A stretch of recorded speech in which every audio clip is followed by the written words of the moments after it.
Ang huling winika ng Panginoong Yesus. Nung siya nasa krus ng Kalbaryo, sabi niya ron,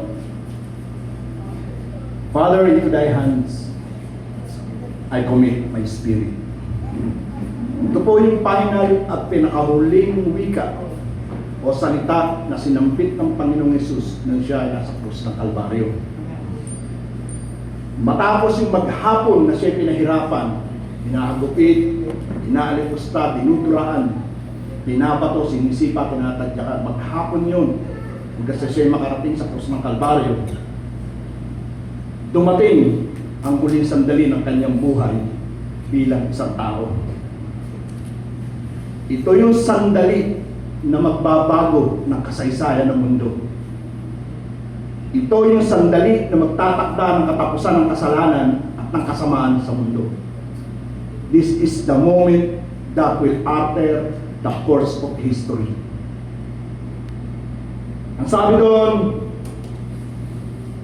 Father, into thy hands I commit my spirit. Tatlong bagay po ang pinakita ng Panginoong Yesus. Total submission, yung tawagin niya ang kanyang ama. At total trust, yung sabihin niya, into your hands. At total completion, yung sabihin niya, I commit my spirit. Sa Tagalog, Ama, sa iyo ko itinatagbibilin ang aking espiritu. Matatandaan ko po, matapos kong balik-balikan yung alaala ng aking buhay. 3 beses na pala akong nagsabi na, Lord, bahala ka na po sa akin. 3 beses yan. Binalikan ko lahat ng pangyayari sa buhay ko. At ang una ay nung ako'y na-ICU dahil nag-palpitate ako. 4 days and 3 nights ako sa ICU. No one was with me. Nasa Saudi po ako nito. 4 days and 3 nights. Nag-iisa ako sa ICU. Ang tanging dumadalaw lang sa akin ay yung nurse. And then dumating yung pang-3 gabi ko. Sabi sa akin ng doktor, kapag bukas ganyan pa rin ang heartbeat mo, wala tayong choice kundi mag-open heart surgery. And at that moment, ang sabi ko, Lord, bahala ka na po sa akin. That was the first time na nasabi ko yun sa Panginoon. Then pangalawa, nung ma-opera ako sa spine, nung lagyan ako ng bakal.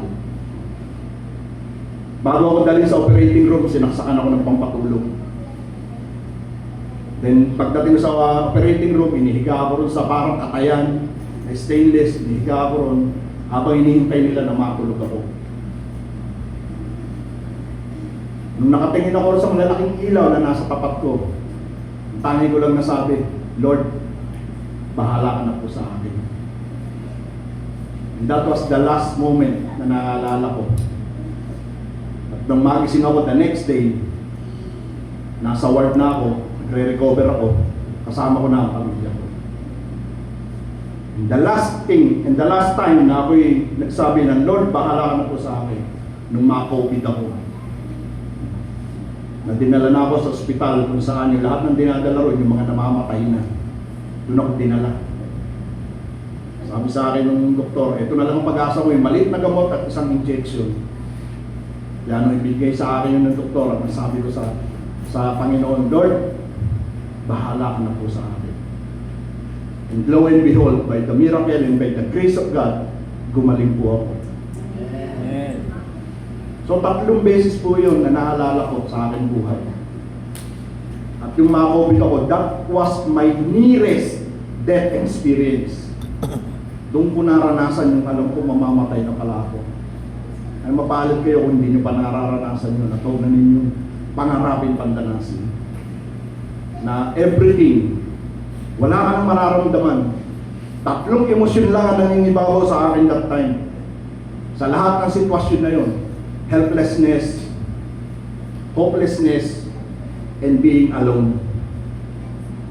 Oo, nandun ang pamilya ko, pero hanggang operating room lang nila ako pwede ihatid. Pagdating ko sa operating room, ako lang at ang doktor. Nung ma-COVID ako, naroon ang asawa ko, lagi ko siyang ka-video chat. Pero hanggang video chat lang.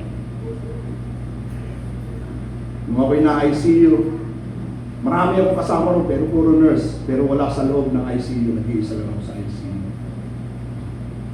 So, 3 emotions lang ang nangingibabaw. Hopelessness, helplessness, and being alone. Pero ang Panginoong Hesus, nung sambitin niya ng mga katagang ito, puno siya ng kasiguruhan na muli siyang babalik sa piling ng Diyos Ama. At ang nais ipakita sa atin ng Panginoong Hesus na dapat tayo magtiwala na mapapasa Diyos ang ating espiritu, ang ating kaluluwa kung tayo sasamba at sasampalataya sa Kanya bilang Diyos at tagapagligtas. Sa sinabi ng Panginoong Hesus, Ama, sa amal mo, pinagkakatiwala ko ang aking espiritu. Yung pong sa word na pinagkakatiwala, ang Greek word po na ginamit dyan ay paratitaimi. Paratitaimi. Nang ibig sabihin, to entrust for safekeeping. Ang ibig sabihin po nun, ipinagkakatiwala para ingatan. Parang deposito sa bangko. Na idinideposit mo, ipinagkakatiwala mo sa bangko para ingatan. Para titayin. No? So the word demonstrated Jesus' divine trust after the successful completion of His earthly mission bilang isang nagkatawang tao. Lagi natin tatandaan ang Panginoong Hesus nung narito, bagamat siya Diyos, siya'y nagkatawang tao. So pagkatapos ng matagumpay na pagganap sa kanyang misyon, bilang isang nagkatawang tao, siya ay babalik na sa kanyang pinagmulan, yung langit na bayan. Tatandaan natin mga kapatid, Jesus did not die because of the cross. Jesus did not die because of crucifixion. Saan namatay ang ating Panginoong Hesus? Ang ating Panginoong Hesus ay namatay. Jesus died dahil gusto niya tayong tubusin sa kasalanan at iligtas sa kahatulan. Alam niyo, nung imagining that moment na ang Panginoong Hesus ay naghihingalo, ang langit ay nagdidilim, ang lahat ay tumatahimik. Hinihintay na lang na malagot ang hininga ng Panginoong Hesus. Alam ba ninyo na at that very moment, nakaabang ang laksa-laksang anghel handang sumaklolo sa Panginoong Hesus. Isang sabi lang ng Panginoong Hesus, tulungan niyo ako, magbababaan ang anghel. Upok sa iyo ng lahat ng tao, ililigtas ang Panginoong Hesus. And yet, hindi ganun ang nangyari.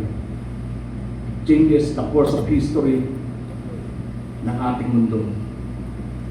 Then after that, sabi ron, at pagkasabi nito, nalagot ang kanyang hininga. And Jesus died. Alam niyo, kagabi nung ginagawa ko itong ipipreach ko, kung i-share ko sa inyo, ni-imagine ko, nung mamatay na ang Panginoong Jesus dito sa mundo, at bumalik na siya sa langit, nagkita na sila ulit ng kanyang Ama. Nagkita na sila ulit ng God the Father. I was imagining, ano kaya ang naging usapan nila? Ano kaya ang naging conversation nila? For 33 years, ang anak ko ay nagkatawang tao. And yet, after 33 years, here he is again. Nakatulit siya sa aking kaharian. Ano kaya ang naging usapan nila? Ini-imagine ko po ito. Iniisip ko na siguro sinasabi ng Panginoong Hesus, Ama, mission accomplished.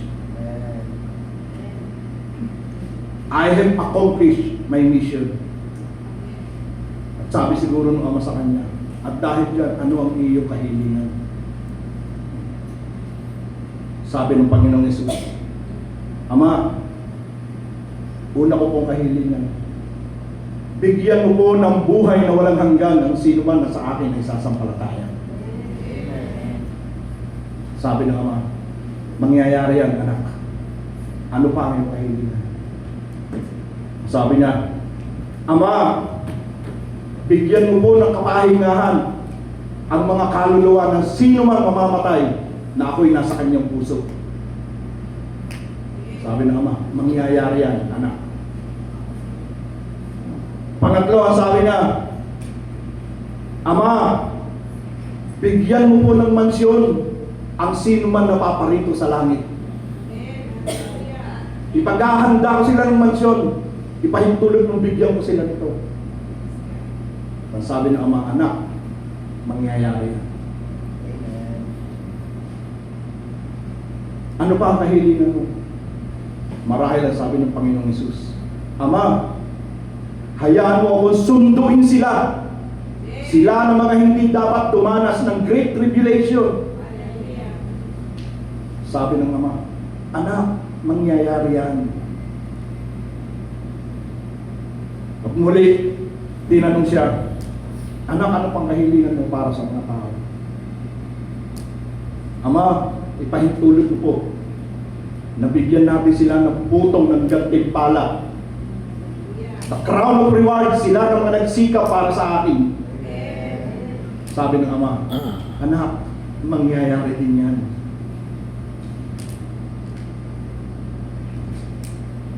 Bandang uli, sabi ng Panginoong Hesus, Ama, hayaan mo po akong isama ko sila sa pagbabalik ko sa mundo at sila'y gagawin kong tagapamahala sa loob ng 1,000 taon.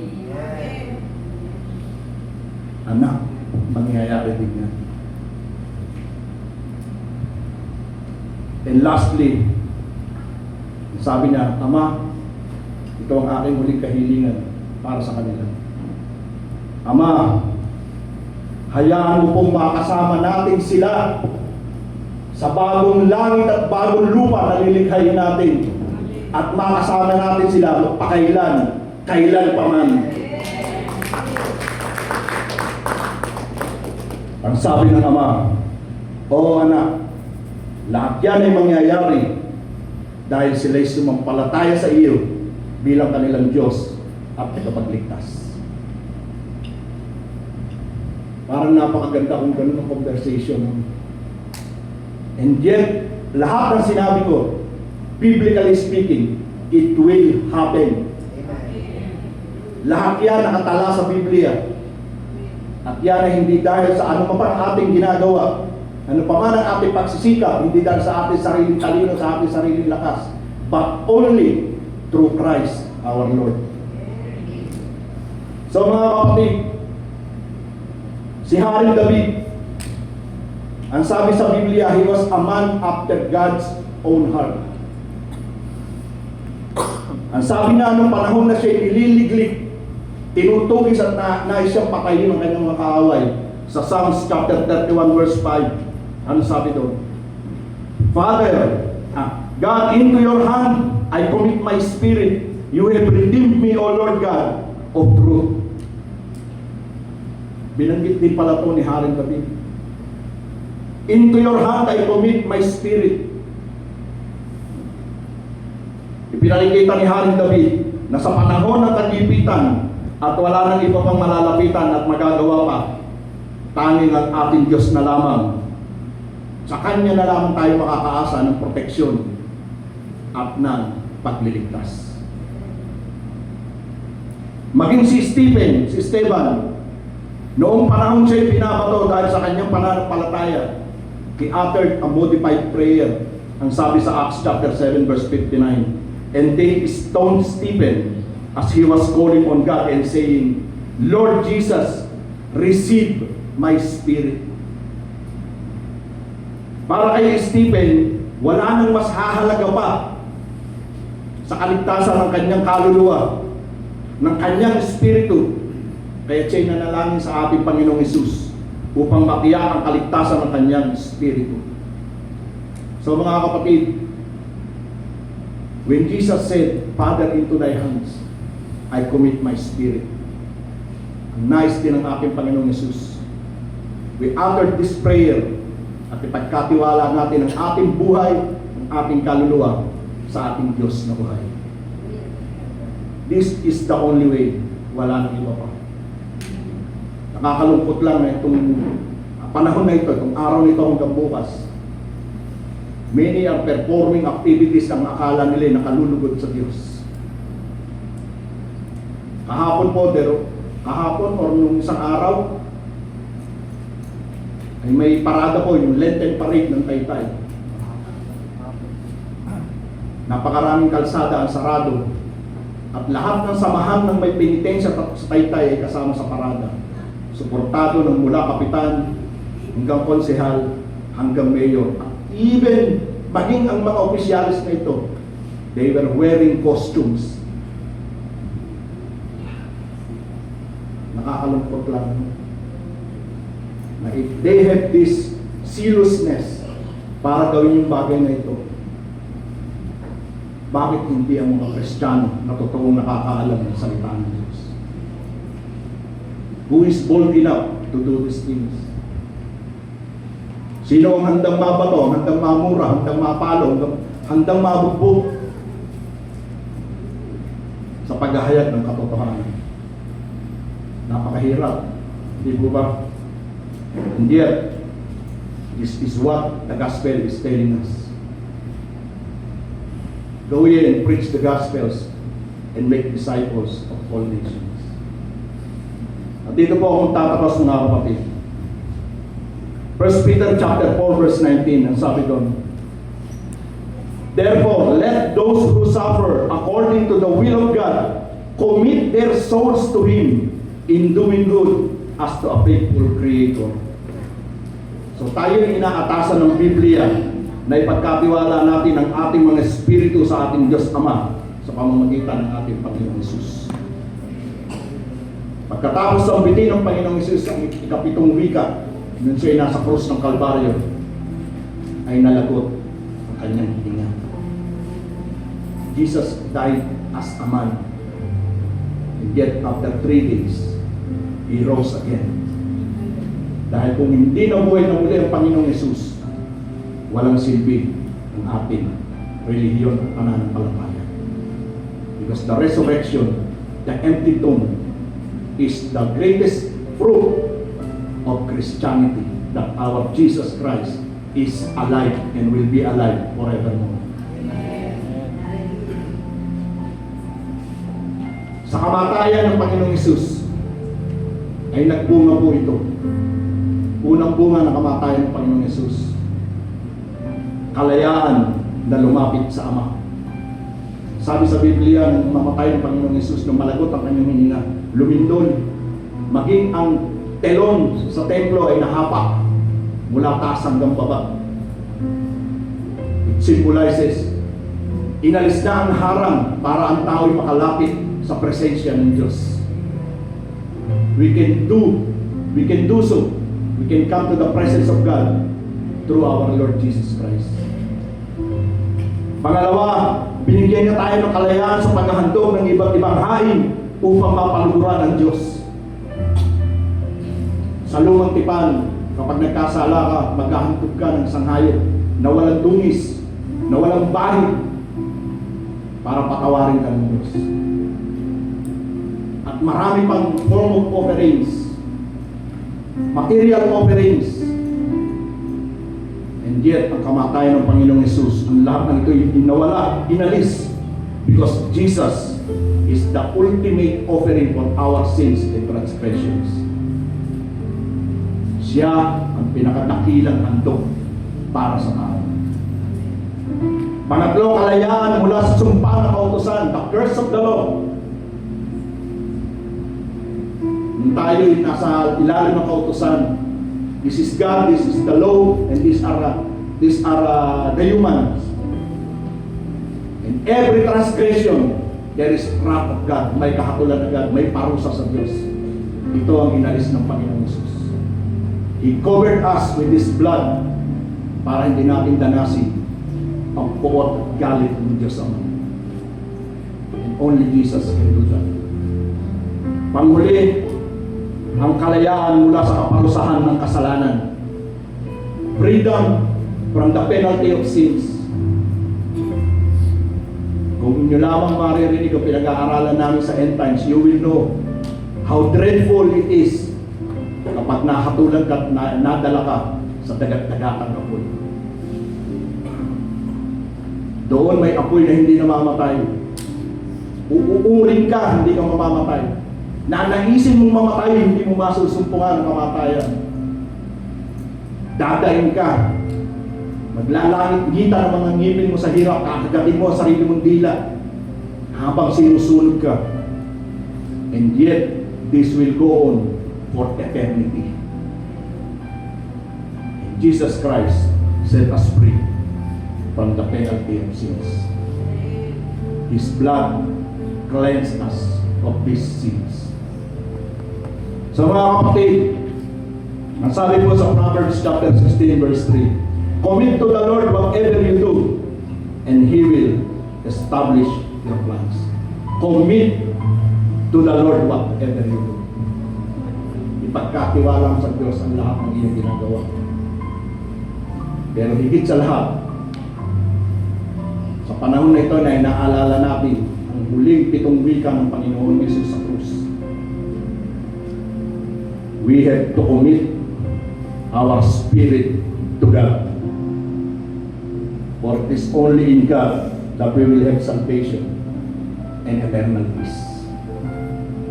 Muli mga kapatid, sabi ng Panginoong Yesus, Father, into thy hands I commit my spirit, which is the same prayer that we should utter. The same prayer na dapat natin sasabihin natin, Ama, sa iyo pinagkakatiwala ang aking spirit. Sa iyo ko pinagkakatiwala ang aking pamilya. Sa iyo ko pinagkakatiwala ang aking mga pangarap. Sa iyo ko pinagkakatiwala ang aking mga ministry. For it is only Jesus that can give us success, salvation, and peace. Purihin po ang Diyos. Tumayo po tayo lahat. Hallelujah.